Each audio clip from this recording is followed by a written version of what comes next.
సంస్థల ఎన్నికలు, ఆ తర్వాత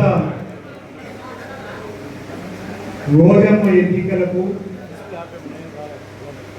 ఏ రకంగా మనం మన ఓటును కాపాడుకోవటానికి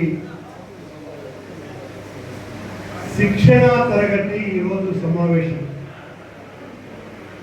రాజకీయ ప్రసంగాల కంటే ఇక్కడికి విచ్చేసినటువంటి మీరందరి చేతుల్లోనే రోజమ్మ గెలుపు, జగన్మోహన్ రెడ్డి గారు ముఖ్యమంత్రి అవ్వటము రెండూ జరగాలి. అలాగే ఇక్కడ ఉన్నటువంటి మీరే రేపు సర్పంచులు గాను, ఎంపీటీసీలు గాను, జెడ్పీటీసీలు గాను, కౌన్సిలర్లు గాను గెలవాలంటే ఈ నెల 15వ తారీఖు నుంచి వచ్చే నెల 14 వరకు జరగబోయేటువంటి ఓటరు నమోదు, తీసివేత, ఈ కార్యక్రమాల పట్ల మొదట మీకు అవగాహన ఉండాలి. క్షేత్రస్థాయిలో పనిచేసేటువంటి వాళ్ళు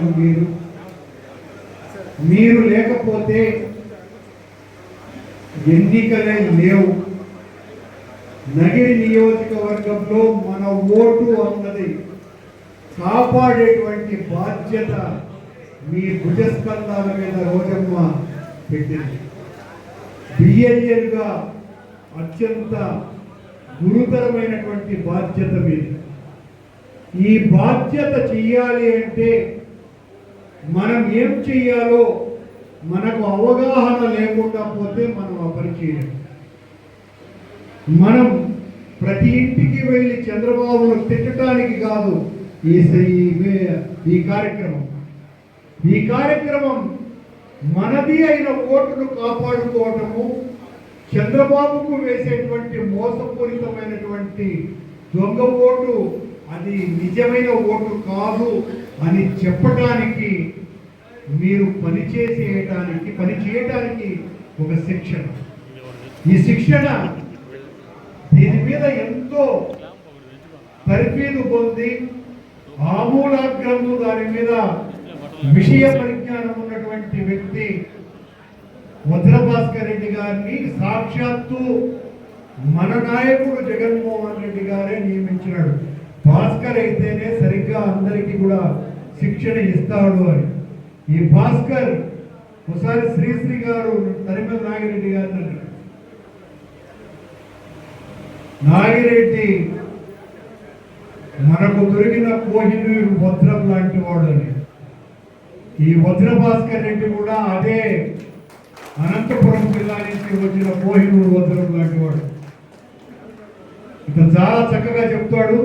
దాన్ని పూర్తిగా మీ చేతుల్లోనే ఉంది అన్నటువంటి విషయాన్ని మర్చిపోతాడు. దయచేసి మీరే, మీ వల్లనే, మీరు పని చేస్తేనే రోజమ్మ రేపు ఎమ్మెల్యే అవుతారు, మంత్రి అవుతారు. ఆవిడ పదవిలోకి పెట్టడానికి మీరందరూ కూడా క్రమశిక్షణ కలిగినటువంటి కార్యకర్తలుగా 2 నెలలు రోజుకు 2 గంటలు పనిచేస్తే అద్భుతమైనటువంటి విజయాలను సాధిస్తామని, ఈ కార్యక్రమాన్ని గురించి ఒక అర్ధగంట మీరు మిగతా అన్ని విషయాలను పక్కన పెట్టి అరగంట పాటు మీ కన్నులు, చెవులు పూర్తిగా ఈ వజ్రం మీదనే దృష్టి సారించి ఆయన ఏం చెప్తున్నాడు అన్నటువంటి విషయాన్ని సంగ్రహించి అదే విషయాల్ని ప్రజల్లోకి వెళ్ళి మన ఓటును కాపాడేటువంటి కార్యక్రమాన్ని చేయవలసిందిగా మిమ్మల్ని అందరినీ కోరుకుంటూ, ఈ కార్యక్రమానికి పెద్దలైనటువంటి రెడ్డప్ప గారు, ఆయన పూర్వ పార్లమెంటు సభ్యుడు, మంచి వ్యక్తి, అలాగే మిగతా భరత్, వెంకట్రామరెడ్డి, దినేష్,